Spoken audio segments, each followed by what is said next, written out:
Sábado News na TV Mundial. Oferecimento Gráfica Joinha, gráfica rápida e personalizados.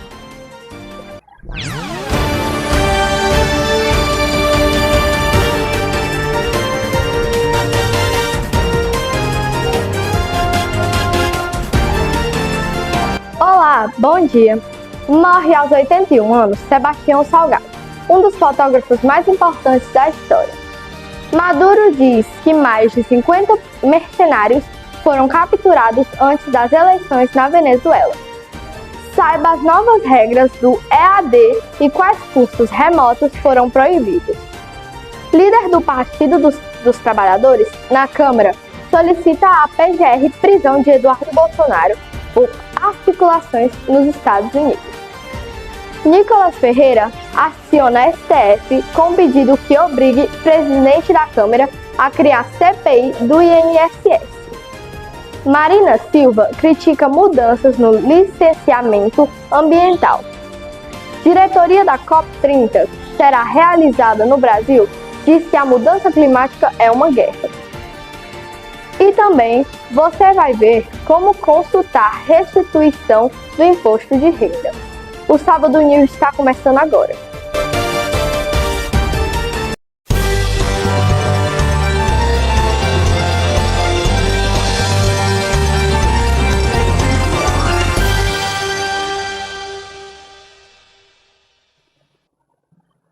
Bom dia para você! E a gente já começa falando que o governo federal publicou na terça-feira, no Diário Oficial da União, o decreto com as novas regras para a educação à distância em cursos de graduação.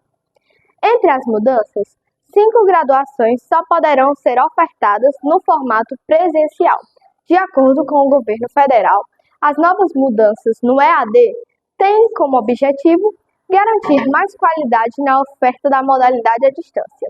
Confira quais são os cursos proibidos remotamente e saiba as novas regras para EAD na reportagem.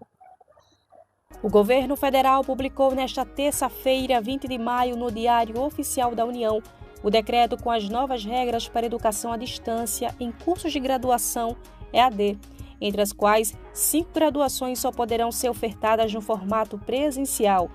De acordo com o governo federal, as novas mudanças no EAD têm o objetivo de garantir mais qualidade na oferta da modalidade à distância. O decreto determina que os cursos de Direito, Medicina, Enfermagem, Odontologia e Psicologia só poderão ser ofertados no formato presencial. Os demais cursos da área de saúde e as licenciaturas também não poderão mais ser oferecidos à distância, somente nos formatos presencial ou semipresencial. Mesmo nos cursos em que a EAD for aceita, nenhuma graduação poderá ser 100% remota. Os 3 formatos contemplados pelo novo marco regulatório são presencial, caracterizado pela oferta majoritária de carga horária presencial física, com limite de até 30% de AD, semipresencial, composto por pelo menos 30% da carga horária em atividades presenciais físicas, que são estágio, extensão e práticas laboratoriais, e pelo menos 20% em atividades presenciais ou síncronas mediadas, que são as aulas virtuais ao vivo. Outro formato é a à distância, caracterizado pela oferta principal de carga horária remota. Antes não havia limite mínimo para atividades presenciais. Com o novo decreto, este limite mínimo passa a ser de 20% atividades presenciais ou online, mediadas com a exigência de provas presenciais. Há regras específicas para os cursos das áreas de saúde, bem-estar, engenharia, produção e construção, agricultura, civicultura, pesca e veterinária. No formato semipresencial, essas graduações terão de oferecer ao menos 40% da carga horária em atividades nas quais os alunos e os professores estejam fisicamente no mesmo espaço. Em outras áreas, o percentual será menor de 30%. Essas mudanças não valem imediatamente. Segundo o governo federal, as novas regras serão aplicadas de forma gradual. As instituições de ensino terão até 2 anos após a publicação do decreto para se adaptar. Os estudantes que já estavam matriculados em cursos que deixarão de ser oferecidos à distância vão poder concluí-los normalmente no formato previsto no ato da matrícula. Mudando de assunto agora, porque a liderança do PT na Câmara dos Deputados apresentou uma representação à Procuradoria-Geral da República pedindo a abertura de ação criminal e a prisão preventiva do deputado licenciado Eduardo Bolsonaro. A liderança do PT na Câmara dos Deputados apresentou uma representação à Procuradoria-Geral da República, pedindo a abertura de ação criminal e a prisão preventiva do deputado licenciado Eduardo Bolsonaro. A acusação se baseia em articulações feitas por ele nos Estados Unidos, onde teria pedido sanções contra o ministro Alexandre de Moraes do STF. O PT argumenta que o parlamentar está em autoexílio no país estrangeiro e tenta interferir no judiciário brasileiro por meio de pressão internacional, inclusive com entrega de dossiês a autoridades americanas. A representação afirma que Eduardo promoveu encontros com parlamentares e figuras influentes do governo Trump, comemorando publicamente a possibilidade de sanções contra Moraes. Segundo o documento, ele ainda declarou que só retornará ao Brasil quando o ministro for punido pelos Estados Unidos, o que configuraria tentativa de subtrair-se da justiça e um ataque à soberania nacional. O texto denuncia ainda crimes como coação no curso do processo e tentativa de abolição do Estado Democrático de Direito. O PT pede a instauração de inquérito, coleta de provas, escuta do representado e possível restrição de contatos com o exterior.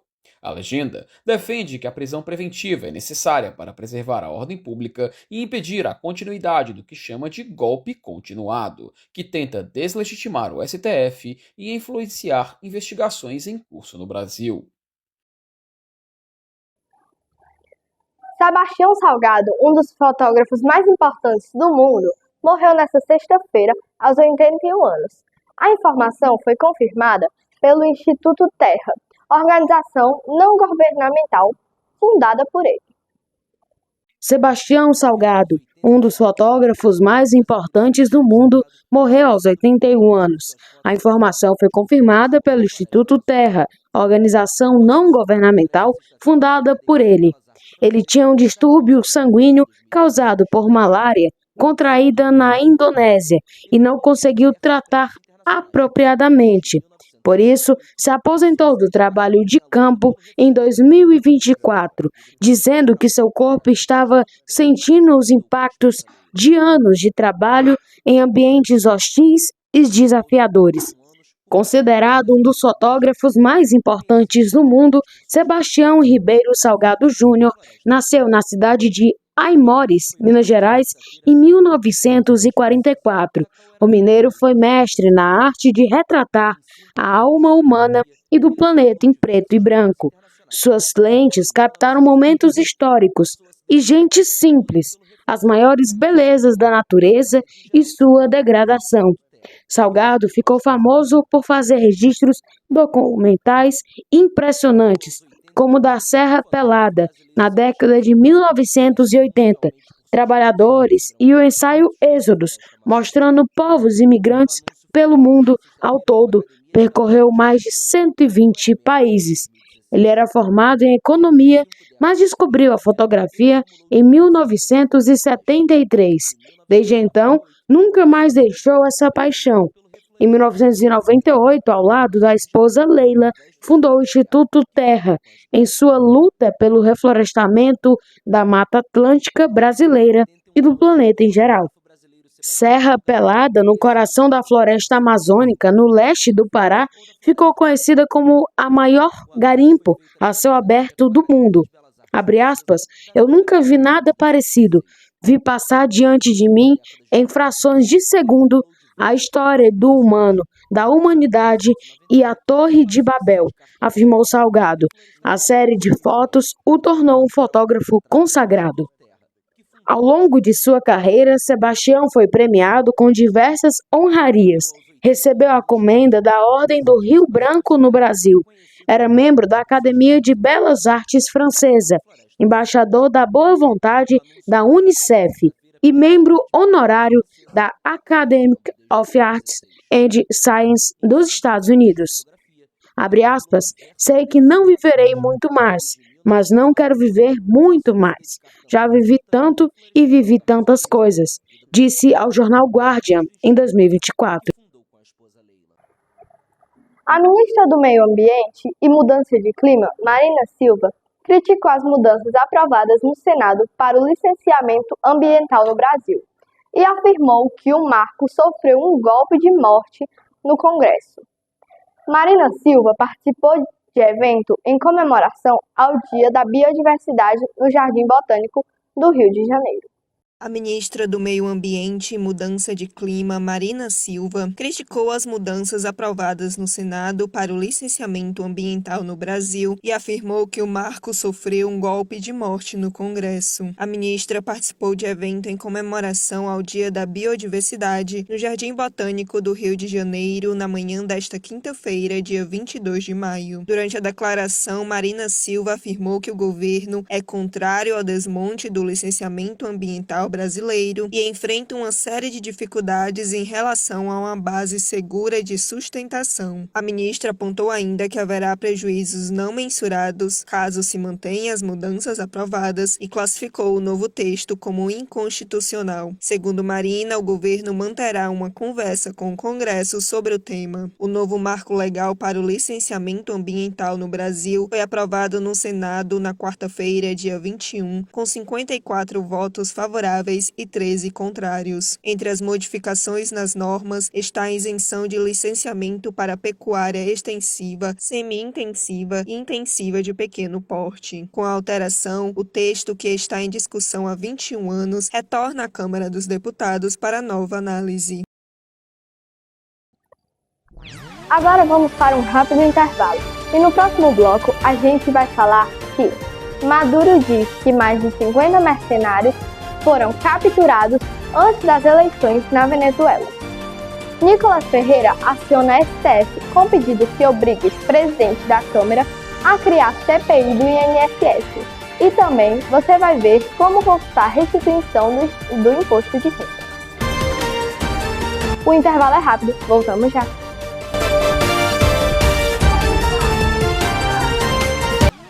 Sábado News na TV Mundial. Oferecimento: Gráfica Joinha, gráfica rápida e personalizados.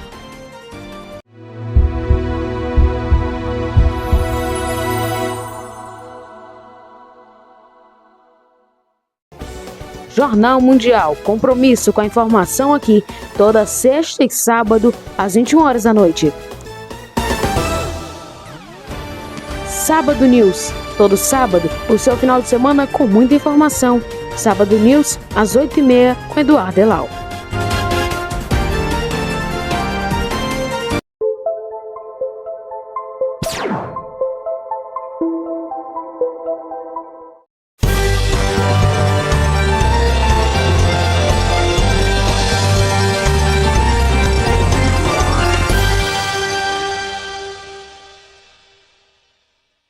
Sábado News de volta e o presidente venezuelano Nicolás Maduro disse que mais de 50 mercenários foram capturados antes das eleições legislativas para governador de 25 de maio.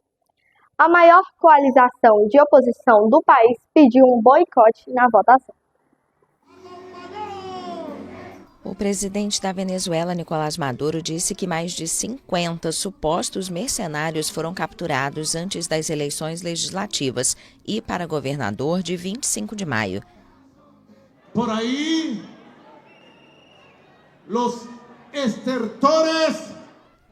os estertores do fascismo tentaram trazer mercenários. Hoje já capturamos mais de 50 mercenários que estavam entrando no país para plantar bombas ou lançar ataques violentos. Já hoje llevamos capturado mais de 50 mercenários que ingressavam a poner bombas ou a hacer ataques violentos ao país. O governo venezuelano anunciou na terça-feira a prisão de 38 supostos mercenários que entraram na Colômbia pela fronteira terrestre e em voos comerciais. Os suspeitos são vinculados a supostos atos terroristas para sabotar as eleições. No mesmo dia, Caracas encerrou as conexões aéreas com o país vizinho. A Venezuela vai restringir o acesso terrestre, marítimo e aéreo entre sexta e segunda-feira à meia-noite, de acordo com uma resolução conjunta dos Ministérios da Defesa e Interior e da Justiça. As alegações de uma conspiração para derrubar o governo Maduro são frequentes. Cerca de 21 milhões de pessoas estão registradas para votar e eleger 24 governadores e 285 legisladores. Cerca de 400 mil policiais serão mobilizados para garantir a segurança da votação. A maior coalizão de oposição do país, que reivindica a vitória de seu candidato, o exilado Edmundo González Urrutia, nas eleições presidenciais realizadas em 28 de julho, pediu que os eleitores se abstenham de votar. A oposição ao governo do presidente Lula, liderado pelo deputado federal Nicolas Ferreira, do PL, entrou com um mandato de segurança no Supremo Tribunal Federal para solicitar que a Corte obrigue o presidente da Câmara dos Deputados, Hugo Mota, dos Republicanos, a instalar uma comissão parlamentar de inquérito para investigar o esquema de fraudes e de desvios de aposentadorias no INSS. Em abril, o grupo de parlamentares já havia protocolado um pedido na Câmara para a instalação dessa CPI. O requerimento conta com 185 apoios e que está, desde o protólogo, aguardando uma decisão de Mota. A oposição ao governo do presidente Lula, liderada pelo deputado federal Nicolas Ferreira, do PL, entrou nesta quinta-feira, 22, com um pedido de mandado de segurança no Supremo Tribunal Federal para solicitar que a Corte obrigue o presidente da Câmara dos Deputados, Hugo Mota, do Republicanos, a instalar uma comissão parlamentar de inquérito para investigar o esquema de fraudes e desvios de aposentadorias no INSS. Em abril, o grupo de parlamentares já havia protocolado um pedido na Câmara para a instalação desta CPI. O requerimento conta com 185 apoios e está, desde o protocolo, aguardando a decisão de Mota. O presidente da Câmara justificou aos opositores não ser possível criar a comissão de inquérito devido ao grande volume de pedidos de CPI já estabelecidos na fila de criação. O pedido formulado pelo deputado afirma, abre aspas, o Supremo Tribunal Federal possui jurisprudência pacífica no sentido de que, uma vez preenchidos os requisitos constitucionais, a criação da CPI constitui ato vinculado, não sujeito a qualquer juízo de conveniência, oportunidade ou discricionariedade por parte da presidência da Casa. Trata-se de um dever jurídico de natureza constitucional, cuja inobservância caracteriza ilegalidade e permite o controle jurisdicional por meio de mandado de segurança. Fecha aspas. A ação ainda não tem relator definido e é, segundo Nicolas, inspirada no pedido feito ao Supremo pelos senadores Alessandro Vieira, do MDB, e Jorge Cajuru, do PSB, para obrigar o então presidente do Senado, Rodrigo Pacheco, do PSD, a instalar a CPI da Covid em 2021. Os contribuintes que já realizaram a declaração anual do Imposto de Renda podem ter valores a serem restituídos pela Receita Federal nos próximos meses. Dados da Receita Federal indicam que cerca de 60% dos contribuintes terão direito a receber a restituição em 2025. Saiba como consultar a restituição do seu imposto de renda. Os contribuintes que já realizaram a declaração anual do Imposto de Renda podem ter valores a serem restituídos pela Receita Federal nos próximos meses. Dados da Receita Federal indicam que cerca de 60% dos contribuintes terão direito a receber a restituição em 2025. A consulta poderá ser realizada a partir desta sexta-feira, 23 de maio. Para verificar se a restituição está disponível, o contribuinte deve acessar a página da Receita Federal na internet, o www.gov.br/Receita Federal, clicar em Imposto de Renda e, em seguida, em Consultar minha restituição. Importante ressaltar que, para consultar a restituição pelo site da Receita Federal, o contribuinte precisa ter um login gov.br, o que pode ser feito utilizando o CPF ou dados bancários. O calendário de pagamentos vai começar no dia 30 de maio e segue até 30 de setembro e vai funcionar assim. Primeiro lote, 30 de maio, segundo lote, 30 de junho, terceiro lote, 31 de julho, quarto lote, 29 de agosto, quinto lote, 30 de setembro. Quanto à prioridade nos lotes de restituição, a Receita Federal manteve a preferência para quem utilizou simultaneamente a declaração pré-preenchida e optou pelo recebimento da restituição via Pix. Mas mesmo assim, a lista de prioridades segue da seguinte forma: contribuinte com idade igual ou superior a 80 anos, seguidos de contribuintes entre 60 e 79 anos. A ordem de prioridades continua por pessoas com deficiência, doenças graves e professores. Por fim, os contribuintes que optaram pela declaração pré-preenchida ou escolheram receber o valor via Pix. A declaração anual do Imposto de Renda 2025, ano calendário 2024, começou no dia 17 de março e segue até às 23 horas e 59 minutos do dia 30 de maio. O presidente Lula orientou que o Ministério das Relações Exteriores responda com firmeza, mas por meios diplomáticos, às declarações recentes do governo dos Estados Unidos sobre o ministro do STF, Alexandre de Moraes. Saiba mais na reportagem. O presidente Luiz Inácio Lula da Silva determinou ao Ministério das Relações Exteriores que adote uma postura firme, mas exclusivamente diplomática, diante das recentes declarações do governo dos Estados Unidos sobre o ministro do Supremo Tribunal Federal, Alexandre de Moraes.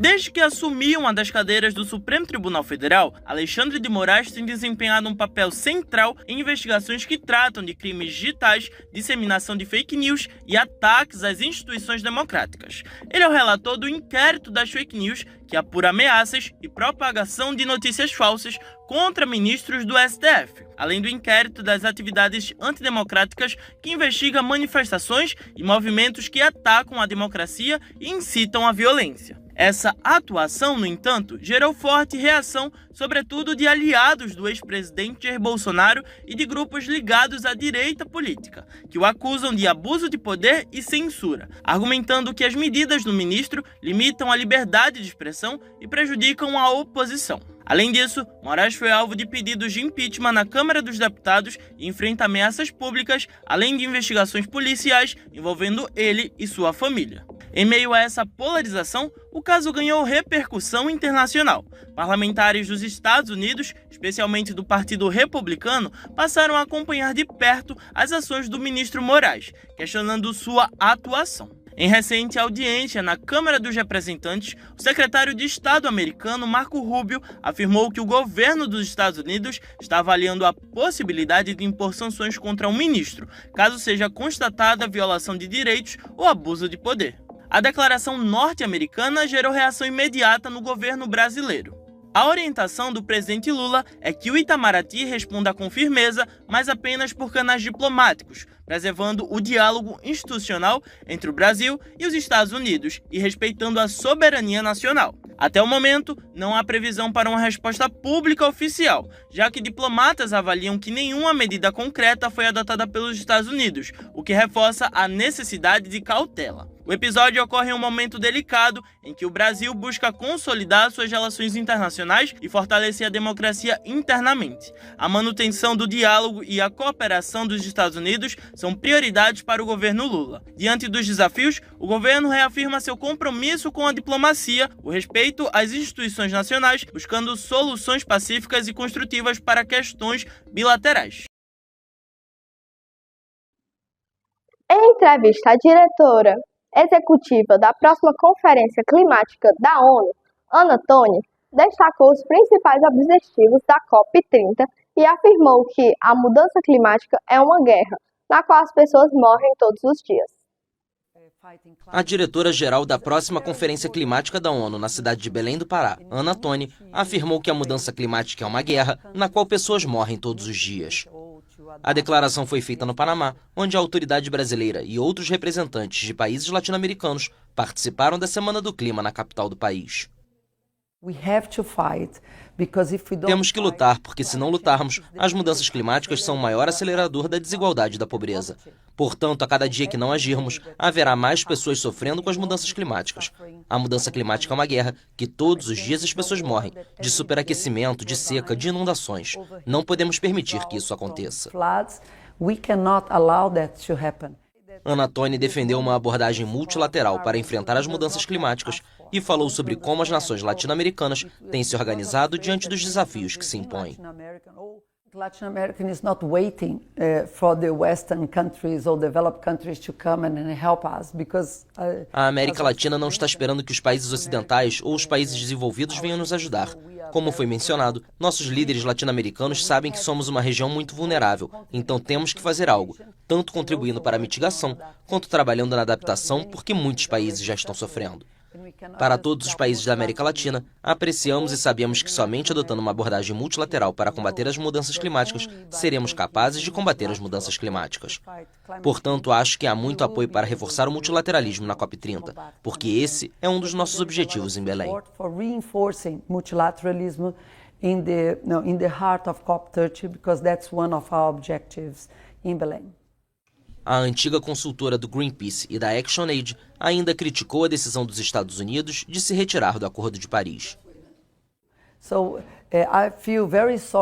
Lamento muito que o governo federal dos Estados Unidos tenha decidido sair pela segunda vez do Acordo de Paris, porque não é a primeira vez. Mas posso dizer que o povo americano, como o povo latino-americano, não estamos mais seguros com essa atitude. Acho que eles vão se arrepender. Segundo Ana Toni, além de fortalecer o multilateralismo na luta contra a mudança climática, a COP30 tem como objetivos encontrar soluções e acelerar a implementação e, por fim, estabelecer um vínculo entre a mudança climática e a vida cotidiana das pessoas. Para isso, a organização do evento quer mostrar que a América Latina pode fazer parte dessa solução, para mostrar ao mundo que, se nos unirmos, podemos alcançar muito mais na COP30. Missão cumprida aqui no Sábado News de hoje. Para rever nossas reportagens e essa edição, é só voltar o vídeo aqui no YouTube. E não esqueça de seguir nossa página no Instagram, @TVMundialOFC. E para você continuar bem informado, assista logo mais à noite o Jornal Mundial, às 21 horas. E amanhã, o Revista do Domingo, às 20h30, com Clara Bezerra. Um bom final de semana para você e até a próxima. Bom dia!